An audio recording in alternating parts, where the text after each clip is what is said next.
The millionaire's son with Down syndrome lived in a fog of depression. Joy seemed to have left his eyes, and the father, a man who had everything, felt like he was losing the most important thing. That was when he hired a new cleaning lady. He noticed her approach to the boy, and in his world of wealth and betrayal, began to mistrust her intentions. Then, one day, he came home early, silently, ready to confront her. But the scene he found was not one of malice. It was something so pure and unexpected that it made him break down in tears right there in the hallway. Arthur Sterling contemplated the silence of his Greenwich mansion like a king surveying a ruined empire. Outside the immense stained glass windows of his study, the garden bloomed in a perfectly orchestrated explosion of color, managed by a team of landscapers. Inside, however, the air was heavy, thick with a sadness that no amount of money could dissipate. On his monitor, stock market charts rose and fell, representing the ebb and flow of a fortune that could buy nations but proved useless for the only thing that mattered. His net worth, tallied in dollars, euros, and yen, grew with every second, but his heart felt like a bankrupt debtor.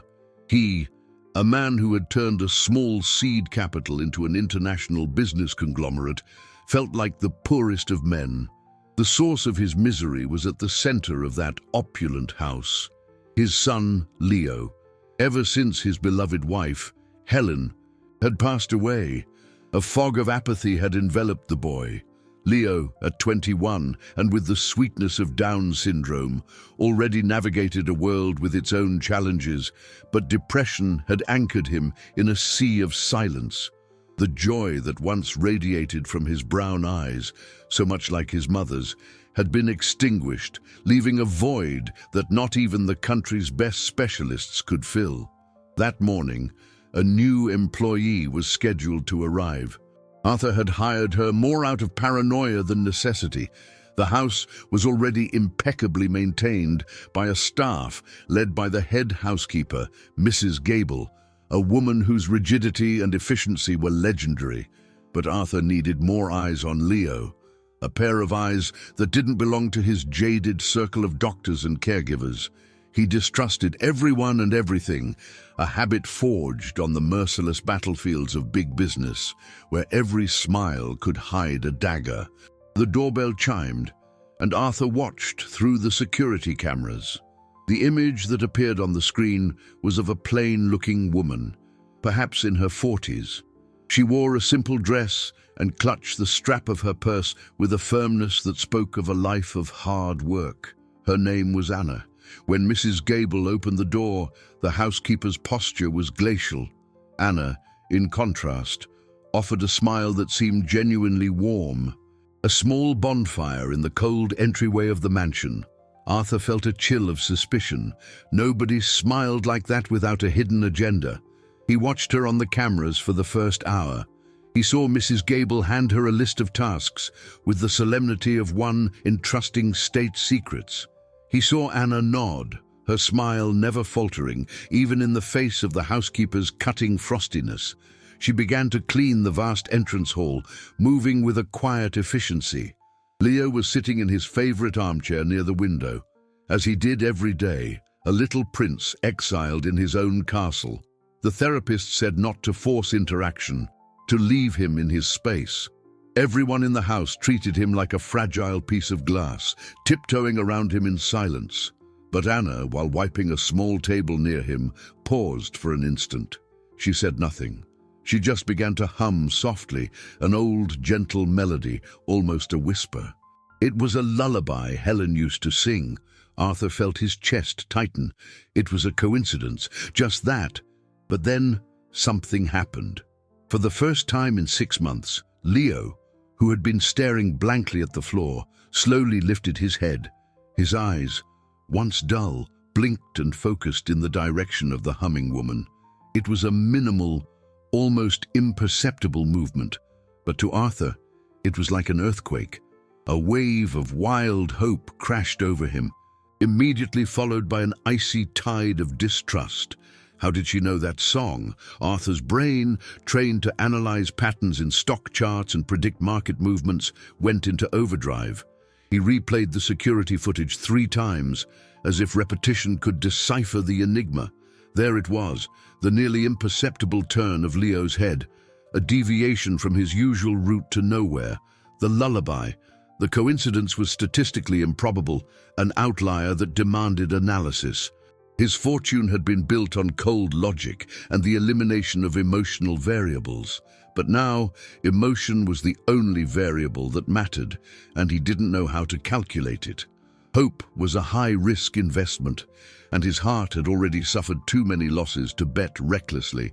Distrust, on the other hand, was his safe harbor, the wall that protected his vast estate from opportunists. And this woman, with her sunny smile and her lullaby, seemed like a threat disguised as benevolence. He decided to intensify the surveillance, turning his study into a command center from which he would monitor Anna's every move. The next day, the tension in the mansion was palpable. Mrs. Gable followed Anna like a shadow, her critical eyes recording every movement. The head housekeeper saw the new employee as an anomaly, a breach in the meticulously constructed order of the house. Leo's sadness, to Mrs. Gable, was a condition to be managed with silence and routine, not with songs and smiles. She found Anna polishing the silverware in the dining room, humming another soft tune. "Anna," Mrs. Gable said, her voice as sharp as the vinegar she used to make the crystal shine. "Your job is to clean. The boy needs quiet, not noise." Anna stopped polishing and looked at the housekeeper, her smile not diminishing but gaining a layer of understanding. "Music isn't noise, Mrs. Gable. Sometimes it's the only thing that can get through the silence." The response, delivered with a disarming calm, only served to further irritate the housekeeper, who walked away with the silent promise that she would not let this insubordination go unnoticed. Arthur, watching the interaction on his monitor, felt a mix of irritation and curiosity. Who was this woman to challenge the rules of his house? Later, Anna was assigned to clean the grand salon, where a grand piano, covered by a velvet cloth, had remained silent for months. Helen used to play there, filling the house with Chopin sonatas that made Leo twirl around the room. Anna removed the cover with reverence, and a cloud of dust danced in the sunbeams. She ran a soft cloth over the ivory keys and, almost as an unconscious thought, pressed one of them. A single note, clear and melancholic, resonated through the hall. Leo, in his armchair, didn't move, but his eyes, once fixed on the garden, slowly turned toward the sound. He didn't look at Anna, but at the piano. His attention, a butterfly that never landed, seemed to have found a resting place. He remained that way, staring at the instrument, as Anna pressed another key and then another, stray notes floating in the air like autumn leaves. That was too much for Arthur. The progress was undeniable, but its source was an intolerable mystery. Wealth had taught him that nothing came for free. Kindness was often the down payment on a debt he didn't know he was incurring. He couldn't risk Leo's heart, the most precious asset in his emotional portfolio. He picked up his phone, an encrypted device he used for his most sensitive business dealings. He called his head of security, a man who knew how to unearth secrets. "Marcus," Arthur said, his voice low and firm, "we have a new cleaner, Anna. I don't have her last name. I want you to find it. I want you to investigate every corner of her life. I want to know everything." Waiting for his investigator's report was torture for Arthur. Each passing hour seemed to stretch his patience, a resource he possessed in abundance in the business world, but which evaporated quickly when it came to Leo. He spent the morning locked in his study, his eyes alternating between cryptocurrency charts and the multiple screens of the security system. The financial market, with its brutal logic of profit and loss, was a refuge of clarity compared to the chaos of emotions Anna's presence had installed in his house and his heart. The housekeeper, Mrs. Gable, seemed to share his apprehension. Determined to test the new employee's limits and perhaps find a flaw that would justify her dismissal, she devised a plan. She gave Anna a list of tasks focused on the mansion's east wing, an area that was rarely used. It was a way to isolate her, to keep her away from the center of the house and, especially, from Leo. On that list, there was an explicit instruction, underlined twice: cleaning of the upper hallway. The door to the music room at the end of the hall is not to be touched. Anna accepted the instructions with her usual serenity. She worked methodically, and Arthur watched her, noting the dignity in her simple gestures. When she reached the music room hallway, the atmosphere changed. The air there was cooler, laden with dormant memories. The sunlight, filtered through a single window at the end of the hall, seemed to hesitate to enter, illuminating dust particles that danced in a near-sacred silence. At the center of the far wall, the solid oak door, with its carvings of musical notes, looked like the entrance to a mausoleum. Anna respected the order. She kept her distance as she cleaned the floor and furniture in the hallway, but the music seemed to live inside her. While dusting an antique sideboard, she began to hum again.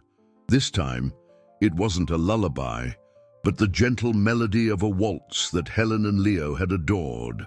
It was the song they called Our Dance. Arthur felt the air leave his lungs. This couldn't be real. It was a tactic, a cruelly precise manipulation. Leo, who was in his room just a few feet away, heard the melody.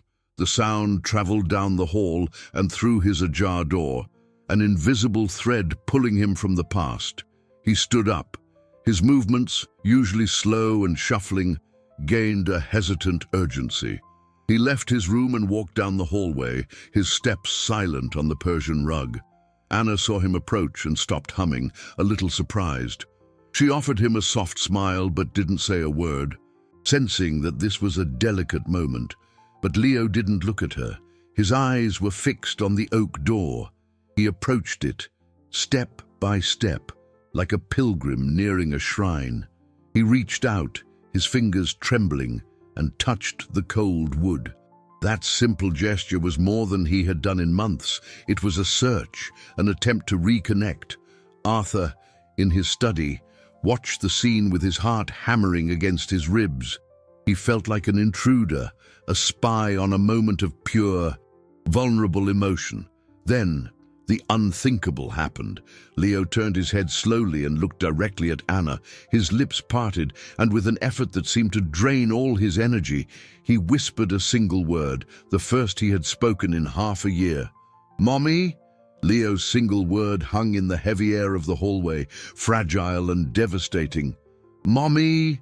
The sound broke Arthur's heart into 1,000 pieces, each fragment a mix of agonizing joy and overwhelming panic. In his study, he leaned toward the screen, holding his breath. Anna's reaction would be the verdict. He watched her slowly kneel, bringing herself to Leo's eye level. The smile on her face vanished, replaced by an expression of infinite compassion. She didn't touch him, respecting his space. "Oh, sweetie," she whispered, her voice so soft Arthur could barely hear it through the camera's sensitive microphone. "I'm not your mommy. I'm just Anna, your friend." The tenderness in her voice was disarming, but Arthur's mind, accustomed to deciphering the most complex business strategies, saw it as a masterstroke, a tactic to solidify trust. Leo blinked, confusion clouding his face. He took a step back, the brief flicker of connection extinguished, and turned, walking silently back to his room. At that exact moment, Mrs. Gable appeared at the end of the hall, her face a mask of indignation. She had heard the word, seen the proximity. To her, there was no compassion in the scene, only a calculated transgression. Without hesitation, she marched toward Arthur's study, knocking on the door with an urgency that broke all her own rules of conduct. "Mr. Sterling," she said as she entered, her voice hissing with contained fury, You need to see this. The new employee is taking advantage of the boy's condition. She is manipulating him, making him confuse her with the late Mrs. Sterling. It's an outrage, a cruelty. Every word from the housekeeper was a hammer, driving the nails of Arthur's suspicion. It was the confirmation he had feared. The hope that had bloomed for a second, withered, poisoned. The risk of this emotional investment was too high. The liabilities could destroy what little remained of Leo's well-being. A cold fury seized Arthur. He stood up, his decision made. This woman was a danger, an uncontrolled variable that needed to be eliminated from his house. His son's well-being was his most valuable asset, and he would protect it with the same ferocity with which he protected his financial empire. "Prepare her severance papers, Mrs. Gable," he ordered, his voice devoid of any emotion. "And her final pay. I want her out of this house in 1 hour." He walked out of the study, his heart as heavy as a gold bar. He needed to do this personally, to look into the eyes of the woman who had dared to toy with his son's pain. He found her in the kitchen, her back to the door. He stopped in the doorway, preparing the harsh words he would use to dismiss her, but then he saw what she was doing.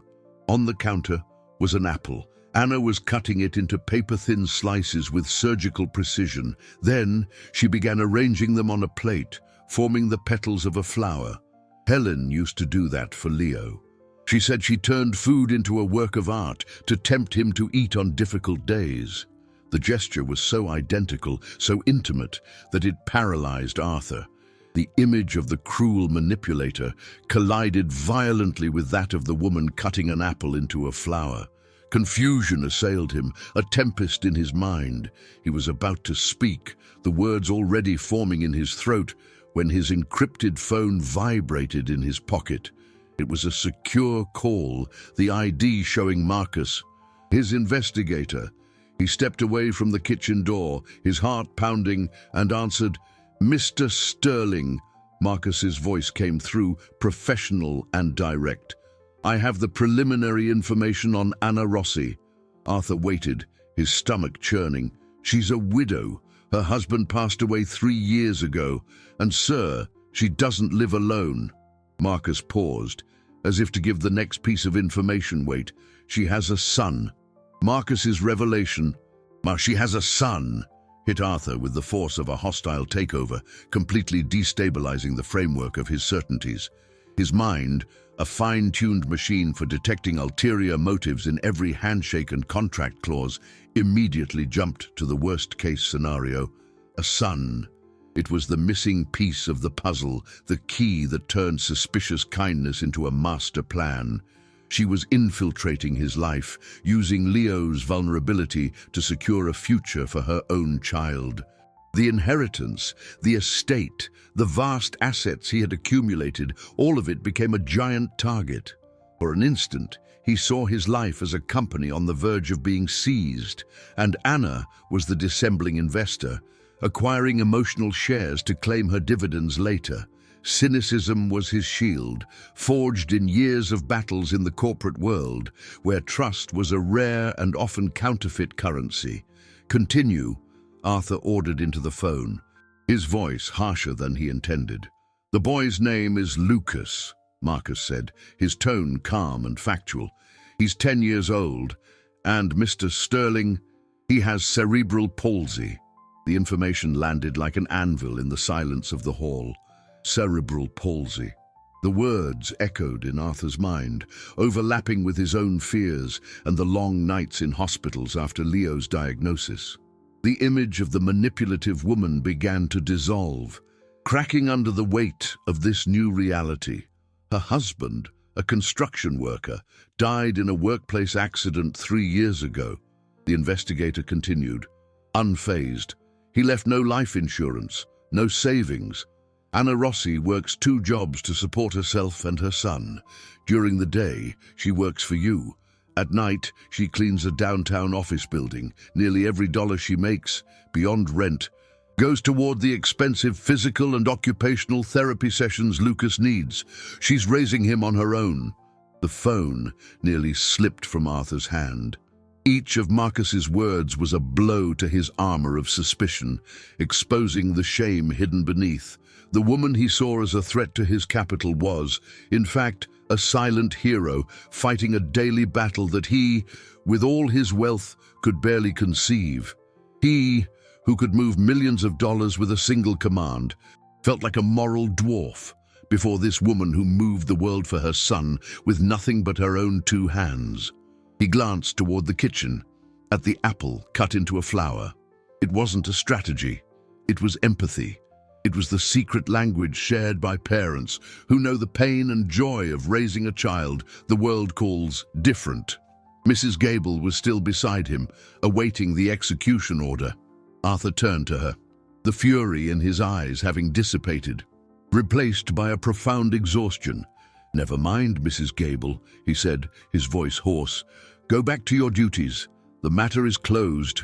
The housekeeper stared at him, confusion stamped on her rigid face before turning and retreating, sensing that the balance of power in the house had just seismically shifted.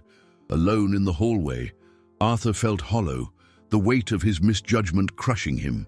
He, the multi-millionaire, the titan of finance, had acted like a petty fool. He walked silently through the house, the sound of his expensive shoes muffled by the luxurious rugs. He needed air, needed space, but something stopped him. A low, tired voice was coming from a small cleaning supply closet. It was Anna, taking a moment's break for a phone call. He paused, hidden by the curve of the hallway, knowing he shouldn't listen but unable to move away. "Yes, my love. Mommy's okay," she was saying into the phone, her voice a balm of love and weariness. "Did you manage to do all your exercises with Aunt Carla today? That's my champion. I know it hurts sometimes, but it's to make your legs stronger. It won't be long until Mommy gets home, okay? I love you more than all the gold in the world." The phrase, "I love you more than all the gold in the world," passed through the wall and pierced Arthur's heart. It was a declaration of wealth from someone who barely had enough to pay her bills, and it exposed the poverty of his own spirit. He, who literally owned gold bars stored in secure vaults, felt like an emotional beggar. He backed away from the closet door as if he had touched something sacred, shame burning his face. He returned to his study, but the sanctuary of numbers and charts now felt cold and sterile. The ruthless logic of the stock market, which had always offered him comfort and control, seemed ridiculously inadequate to measure the value of what he had just witnessed. What kind of profit or dividend could compare to the return on that unconditional love? His vast net worth seemed insignificant next to the wealth of this woman's character. In the days that followed, a subtle yet profound change occurred in Arthur. Suspicion gave way to a quiet, respectful observation. He no longer saw Anna as a threat, but as a fascinating enigma of strength and kindness. He continued to watch her on the cameras, but now he wasn't looking for flaws. He was trying to learn. He saw her find small ways to connect with Leo, never pushing. One day, she was cleaning the library windows and noticed Leo looking at an art book with pictures of animals. The next day, she brought a small origami bird made from a magazine page and left it discreetly on a table near Leo's armchair. The boy didn't touch it for hours, but Arthur saw him, when he thought no one was looking, reach out and gently trace the paper's folds. These were small investments of affection, low cost and with an extremely high emotional return. Mrs. Gable, however, did not relax her vigilance. Arthur's change in attitude had left her bewildered and angry. She saw Anna's growing influence as a failure in her management, a loosening of the rules that kept the house and its grief in a rigid, predictable order. The housekeeper intensified her search for mistakes, following Anna with a notepad in hand, jotting down any minor deviation from the task list. A vase, slightly off-center, a cushion not properly fluffed, an imperceptible smudge on the marble floor. She compiled a dossier of petty infractions, waiting for the right moment to present her case to an Arthur who, she hoped, would return to his normal state of suspicion. But the greatest offense in Mrs. Gable's eyes, was the music room door. Arthur's order had been rescinded, but the housekeeper maintained a tacit guard over that space, a silent memorial to Helen. That Friday, marking the end of Anna's first week at the mansion, she was assigned to clean the upper hallway again. As she passed the oak door, she paused. She didn't touch it, but stood there for a moment, her head slightly tilted, as if she could hear the echoes of the music that once filled the space. Leo, who was nearby, watched her. Anna turned to him and smiled. "Your mother must have been a wonderful woman, Leo," she said softly. "I can feel her music all through this house." Then she did something audacious. With a piece of flannel, she wiped the brass doorknob, which was dull with time and disuse. With a few vigorous, circular motions, she polished it until the knob shone, reflecting the hallway light like a small golden star. It was an act of silent defiance, a refusal to let dust settle on memory. To Mrs. Gable, watching from the far end of the hall, it was the final straw. But for Leo, it was as if a key had turned somewhere inside him. The next day, a Saturday, when the house was quieter, Arthur, passing through the hallway, noticed something that made his heart stop. The music room door, which had been locked for nearly a year, was slightly ajar. Arthur Sterling's heart, an organ that remained steady during the most vertiginous stock market crashes, raced at the sight of that dark sliver in the oak door. It was a violation, a breach of the pact of silence he had imposed on his own home. His first instinct was a flash of fury, the certainty that Anna had crossed a sacred line. He marched back to his study, fists clenched, ready to see the proof of her transgression on the recordings. He sat down and, with fingers trembling with anger, accessed the footage from the upper hallway. He rewound to the beginning of the morning and watched on fast forward, his eyes fixed on the door. He saw Anna pass, polish the gleaming doorknob, and move on. He saw Mrs. Gable pass, casting a disapproving glance at the door. And then he saw it. The image made him stop breathing. It wasn't Anna. It was Leo. Alone. He came out of his room, walked down the hall with a determination Arthur hadn't seen in an eternity, and stopped before the door. He didn't hesitate. He reached out and pushed. The door didn't swing wide open, just enough for the latch to disengage with a soft click. Leo stood there for a long moment, staring into the darkness within, before turning and going back to his room, leaving the door ajar like an invitation. Arthur felt the floor drop out from under him. It wasn't an act of disobedience. It was an act of courage. His son, in silence, was opening a door he himself had locked. At that moment, Mrs. Gable knocked, her expression triumphant. In her hands, she held a notepad. "Mr. Sterling, as I predicted," she began, her voice full of justification. "The new employee, she has ignored all orders. The music room door is open. It's the final proof of her insubordination and manipulation. She clearly encouraged him to do it."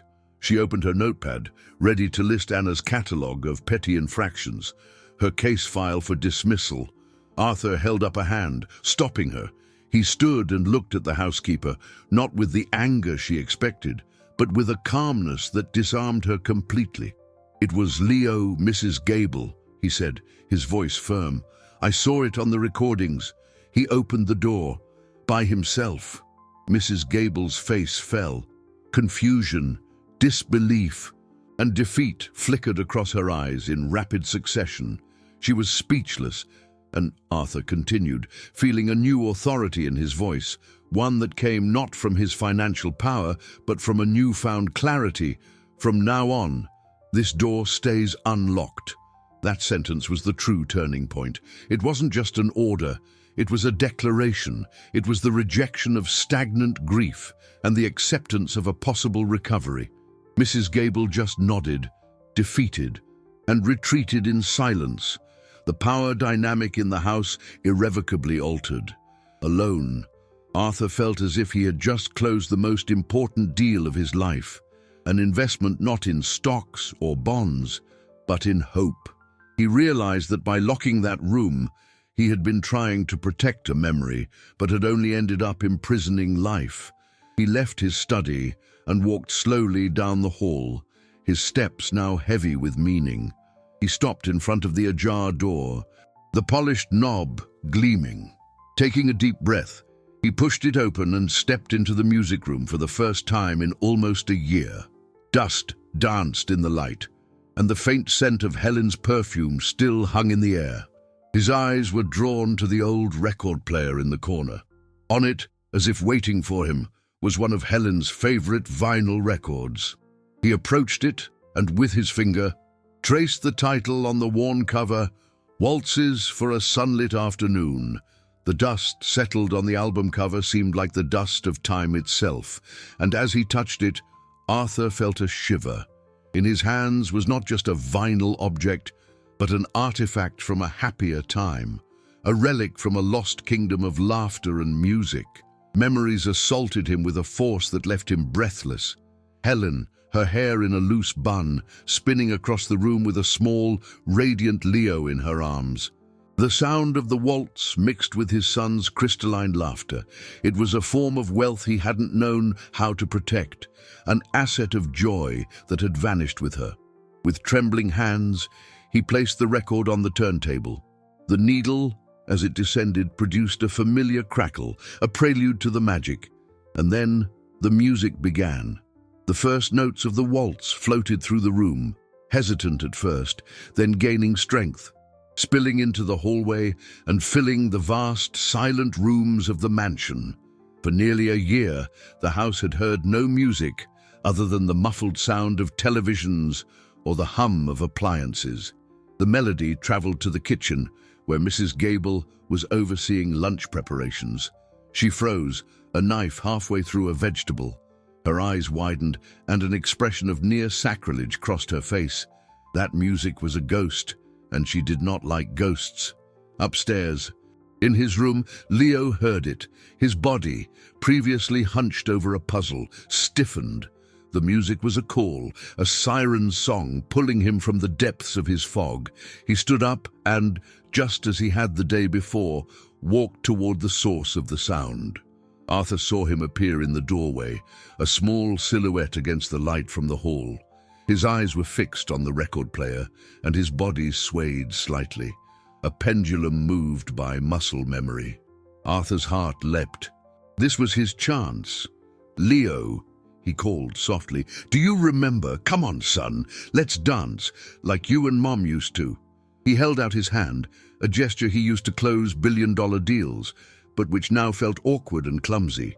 But the spell was broken. Arthur's voice, his presence, was a dissonance in the symphony of Leo's memory. The boy looked at his father, and the light in his eyes flickered. It was as if reality had invaded the dream. The fragile joy on his face was replaced by a mask of pain and confusion. He shook his head slowly, took a step back, turned, and fled back to the safety of his room, leaving Arthur with his hand outstretched in the empty air. The music continued to play, but now it sounded hollow, mocking. Failure was a bitter taste in his mouth. He was an expert in mergers and acquisitions, a master at calculating the value of assets and liabilities. But he was a complete amateur in the economy of his own son's heart. From a distance, hidden by the curve of the hall, Anna had witnessed the scene. Her eyes held no judgment, only a deep, sad understanding. She saw what Arthur had not, that he had tried to impose a memory instead of creating a new moment. Desolate, Arthur turned off the music.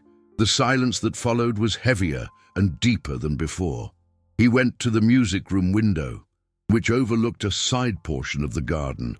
Down below, Anna was sitting on a stone bench during her lunch break. She wasn't eating. She was on the phone, and though he couldn't hear her words, he saw her face light up with a genuine smile as she spoke. Then she laughed, a silent laugh that made her shoulders shake. She was probably talking to her son, Lucas, and in that moment, Arthur was struck by an undeniable and humbling truth. This woman, with her 2 jobs and her therapy bills, possessed a kind of knowledge, a form of human capital that he desperately needed. He was the billionaire, the man whose name opened every door. But he realized that to open the door to his son's heart, he needed the key she seemed to carry so effortlessly, and he didn't know how to ask for it. The silence in the music room was now an accusation. Arthur closed the door, feeling as if he were sealing a tomb for the second time. He returned to his study, the steel and glass refuge that normally insulated him from the world, but which now felt like a cage. The Asian markets were opening, and numbers flashed on his screens, promising profit, dividends, a continuous cash flow that swelled his already vast fortune. But for the first time in his life, the dance of numbers seemed a meaningless charade. He was a master of financial leverage, of turning small capital into a fortune. But he was emotionally insolvent. His greatest asset, his son's well-being, was in a freefall, and he had no investment strategy to reverse the loss. The answer, he knew, was sitting on a stone bench in the garden, laughing into a phone. Anna. She possessed a kind of knowledge, a wealth of spirit that couldn't be quantified in dollars or Bitcoin, and he, the great negotiator, needed to acquire this asset. The idea of simply asking for help was anathema to his pride. It felt like an admission of failure, a declaration of personal bankruptcy. Men like Arthur Sterling didn't ask. They bought. They didn't plead. They hired. So he did what he did best.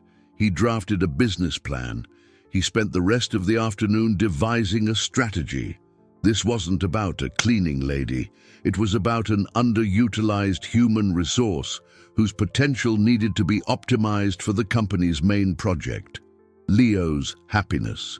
He would create a new position, a new title, therapeutic companion, perhaps. It sounded professional, clinical. He would define responsibilities, a schedule, and most importantly, he would offer overwhelming financial compensation, a salary that would free her from her second job and all her worries. It would be an offer she couldn't refuse, a takeover bid for her time and her empathy. It would be the most important capital investment he had ever made.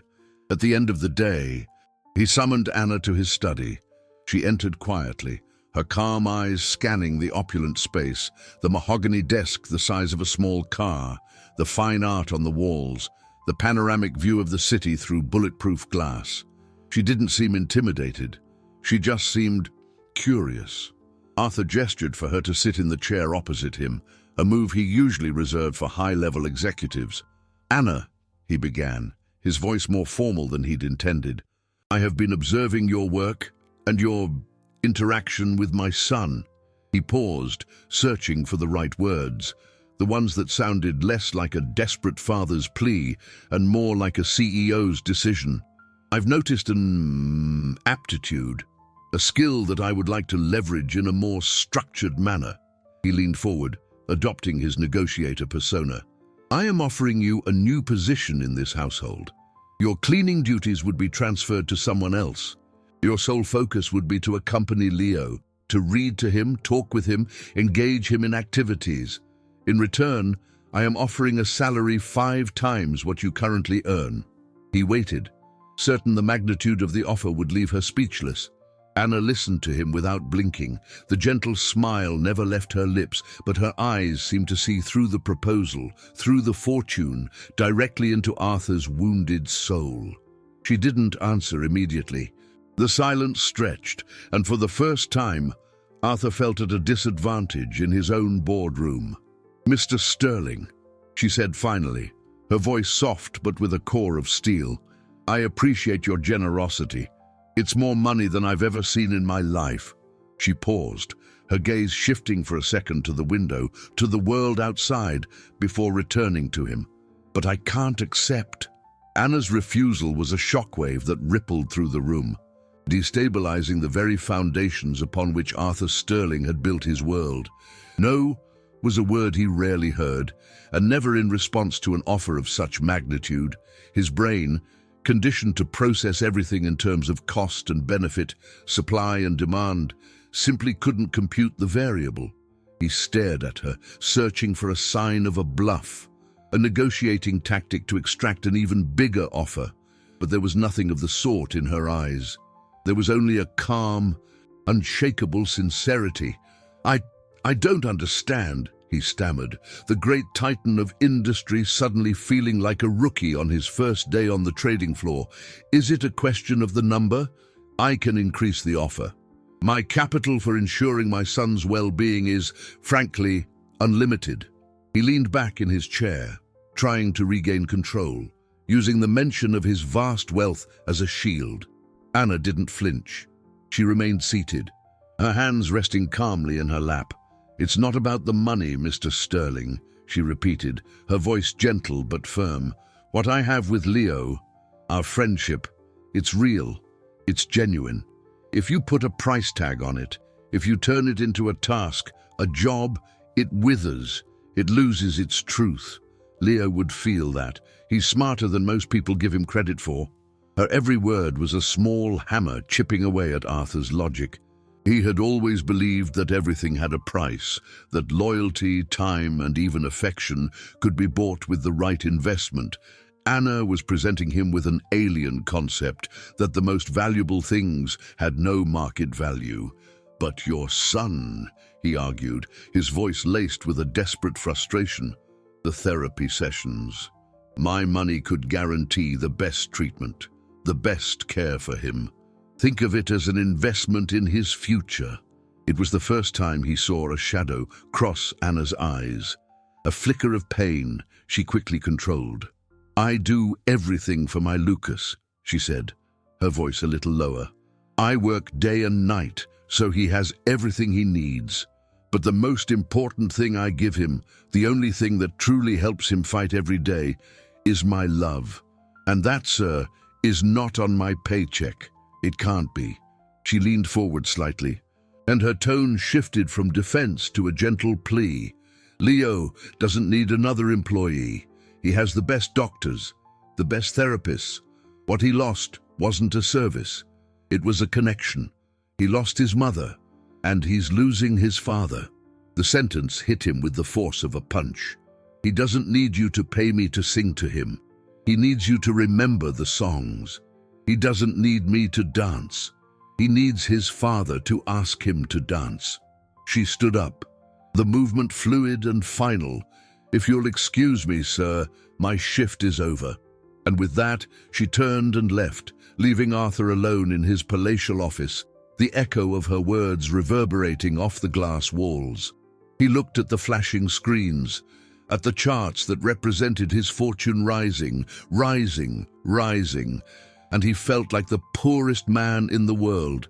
He had offered a blank check from his treasury, and she had handed it back, telling him the account he needed to settle was in a currency he wasn't sure he still possessed.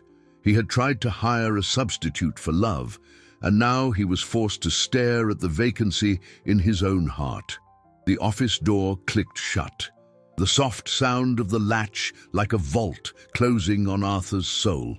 He remained motionless for a long time, the room's silence amplifying the ringing of his humiliation, his strategies, his negotiating tactics. The overwhelming force of his financial resources, all of it had shattered against the wall of a simple, unshakable truth spoken by a woman who cleaned his floors. He felt like a general who, after conquering the world, discovers he doesn't know how to govern his own home. The night that followed was a torturous vigil. He didn't sleep. Anna's words, "He's losing his father," played on a loop in his mind, each repetition a new statement from his emotional bankruptcy. He rose and walked through the darkened mansion, a ghost in his own palace. He passed Leo's bedroom door and heard him stir in his sleep, a small, restless sound that tore through the silence. He wanted to go in, to sit beside him, but he didn't know what to say. What kind of advice on business or financial instruments could he offer a broken heart?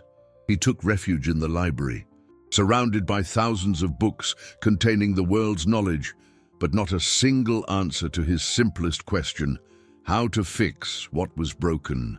A silver-framed photograph on the mantel caught his eye. It was him, Helen, and a 7-year-old Leo on a picnic in the park. Helen was laughing, her head thrown back, and Leo was on her lap, grinning with a chocolate-smeared mouth. Arthur stood beside them, smiling too, but his arm was extended, holding the phone he'd used to take the picture. He remembered that day. He had been closing an international deal over text, trying to coordinate asset mergers across continents, while his family laughed a few feet away. Even in that moment of happiness, he had been a spectator, the manager of the event, not a participant. He hadn't just lost his son after Helen was gone. He had been losing him slowly, with every business call taken during dinner, every trip to oversee his overseas investments, every moment he prioritized building an inheritance over building memories. A wave of nausea washed over him. Guilt was a liability he'd been ignoring on his personal balance sheet, and now the interest had become unpayable. He finally understood what Anna meant. He couldn't delegate love. He couldn't outsource fatherhood. It was a job that required his presence, his vulnerability, his heart. It was an investment of himself, the only capital that truly mattered, moved by an impulse that came not from logic, but from pure desperation. He walked to the music room. The darkness there was almost total, broken only by a sliver of moonlight through the window, illuminating the record player like an altar. He didn't think, he just acted. He put the waltz record on again and lowered the needle. The music began, soft and melancholy, filling the silence. He stood there, in the center of the room, and closed his eyes, not trying to force a memory, but just letting the music find its way. He remembered the feel of Helen's dress in his hands, the scent of her hair, the way she guided him with a gentle firmness when he stepped on her toes. A single tear escaped and rolled down his cheek, then another. He didn't try to stop them. He was alone, disarmed, dancing with a ghost in the moonlight. He didn't hear the door open, didn't hear the hesitant footsteps on the hardwood floor, but he felt a presence. He opened his eyes, his heart frozen in his chest. Leo stood in the doorway, his large brown eyes fixed on him. There was an expression on his face Arthur had never seen before, not apathy, not sadness, but an intense curiosity, an assessment. The boy watched his father for a long moment, the powerful man broken by music. Then Leo took a step into the room, and in his hand, he held something. He held it out to Arthur. It wasn't a toy or a book. It was one of Helen's dancing shoes, small and satin, which she kept in a special box. The satin shoe in Leo's hand was heavier than any gold bar Arthur had ever held. It was a scepter, an invitation, proof that the memory of love was the house's true treasure. Arthur looked from the shoe to his son's face, and for the first time in a long time, he didn't see the syndrome, didn't see the depression. He saw Leo, his boy, reaching through the fog to find him. That night, something fundamental shifted inside Arthur. The crisis in his heart had reached its peak, and the capitulation of his pride was total and unconditional. The next day, he cancelled all of his meetings, an act that sent shockwaves through his business empire. He didn't care. He had a more important investment to make, an irreplaceable asset to protect. He spent the morning simply observing, learning the silent language of his own home. He saw how Anna, when handing Leo a glass of juice, would touch his shoulder for a second longer than necessary, a small deposit of affection. He saw how Leo followed her with his eyes, not with the confusion of before, but with a quiet trust. In the early afternoon, an unavoidable emergency in one of his Frankfurt ventures forced him to leave. An urgent video call that could not be postponed. He hesitated, a sense of dread settling in his chest at the thought of leaving the fragile atmosphere. "I'll be right back," he said, more to himself than anyone else. During his absence, Mrs. Gable, following an old routine of Helen's, instructed Anna to open the closets in the master suite to air out the fine clothes. As Anna opened the cedar doors, releasing the scent of lavender and memories, Leo entered the room. He walked directly to a specific section, and with stunning certainty, pulled out a sky-blue silk dress, the fabric floating like a cloud. It was the dress Helen used to wear for dancing. He held it up and offered it to Anna, his eyes pleading. Anna backed away, shaking her head. "No, sweetie, I can't." But Leo insisted, pushing the dress against her with a stubborn gentleness. Anna looked at his face and understood. This wasn't about replacing her. It was about reviving her. It was a request from his heart, not his mind. With a trembling sigh, she gave in. Arthur ended his call sooner than expected, his mind already back at home. He entered silently, his heart strangely tight. The house was quiet, but it wasn't the heavy, apathetic silence of before. There was something different in the air. Then he heard it, the soft melody of the waltz, coming from the music room. He followed the sound, step by step, his heart beating a countdown to something he couldn't name. He stopped at the door, which was ajar, and looked inside. The scene that unfolded before him broke down every last barrier he had standing. Anna was in the center of the room, wearing Helen's blue dress, and in her arms was Leo. They were dancing, clumsily, stumblingly, but they were dancing, and his son's face. Arthur had to grab the doorframe to keep from falling. Leo's eyes were closed, his head tilted back slightly, and on his lips was a smile.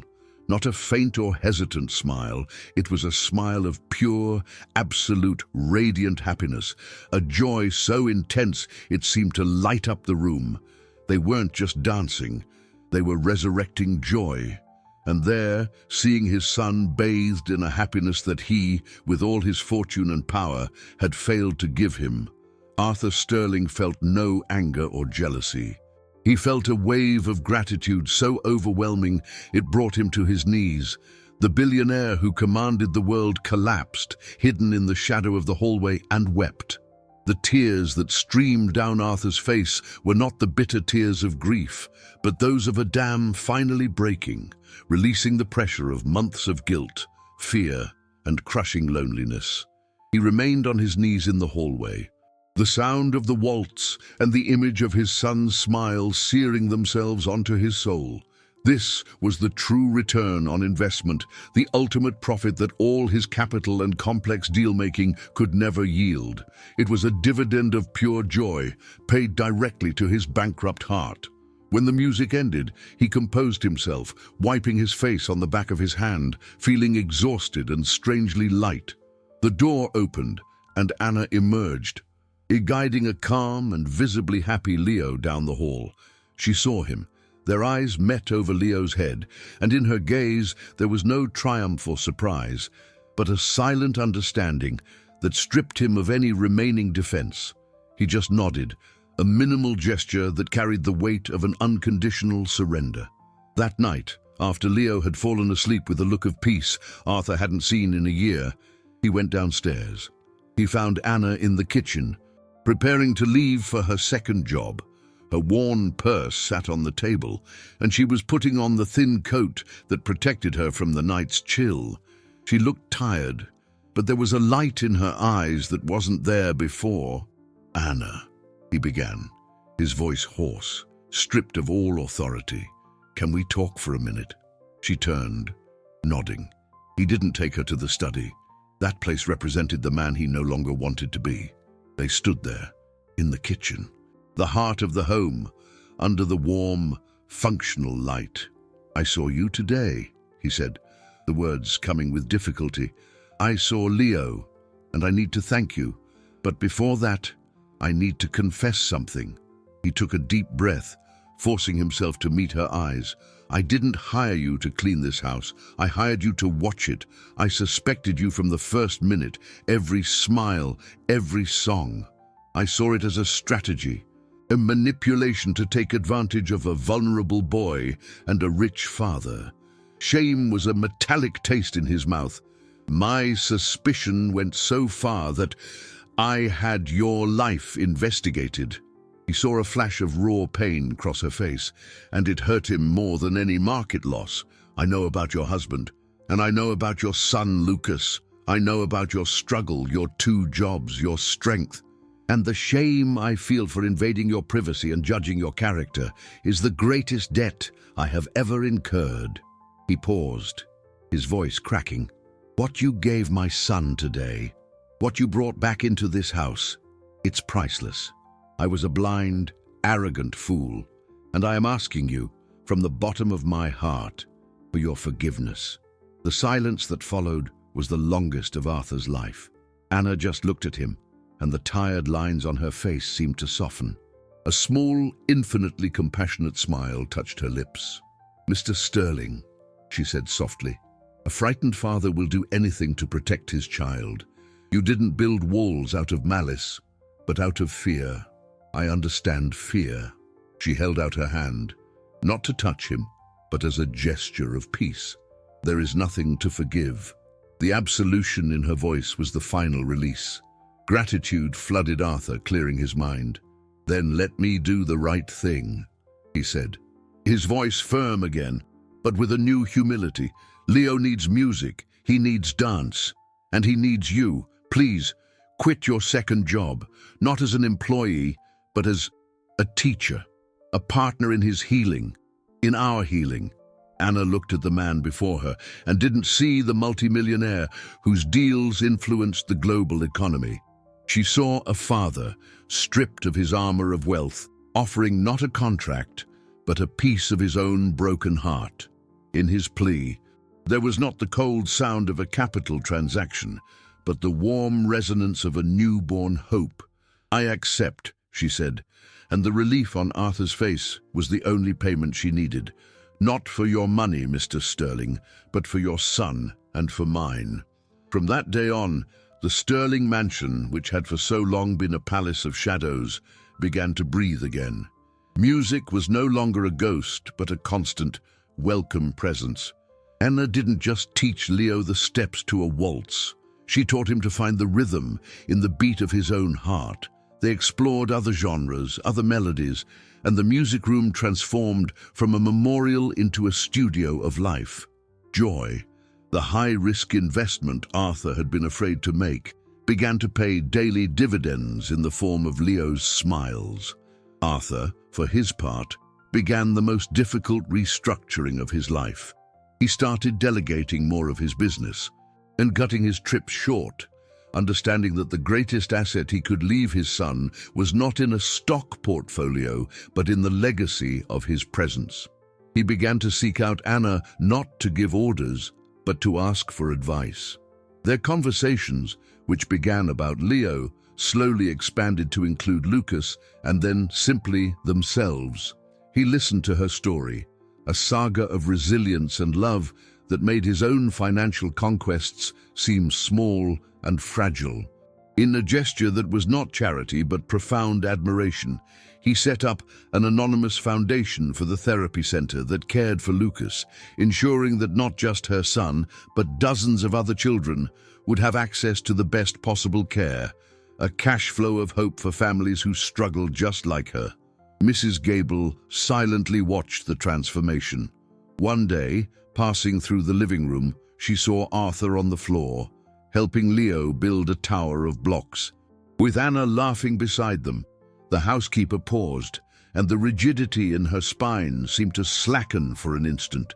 She turned, walked to a vase, and with an almost imperceptible gesture, straightened a flower, a small act of acceptance of the new, vibrant disorder.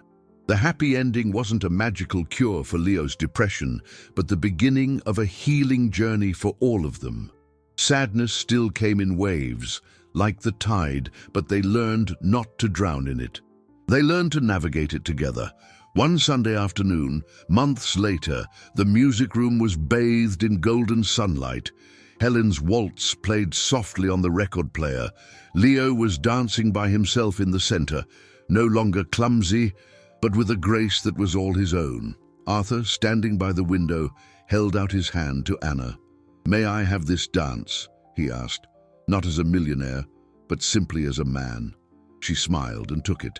He, the man who distrusted everyone, had learned from a woman with an immense heart that the greatest wealth is not in protecting one's heart with walls, but in having the courage to open it. And together, he, Anna, and Leo, the three of them, learned to dance again, honoring the beauty of the past and celebrating the unexpected joy of a future that, against all odds, they were building together.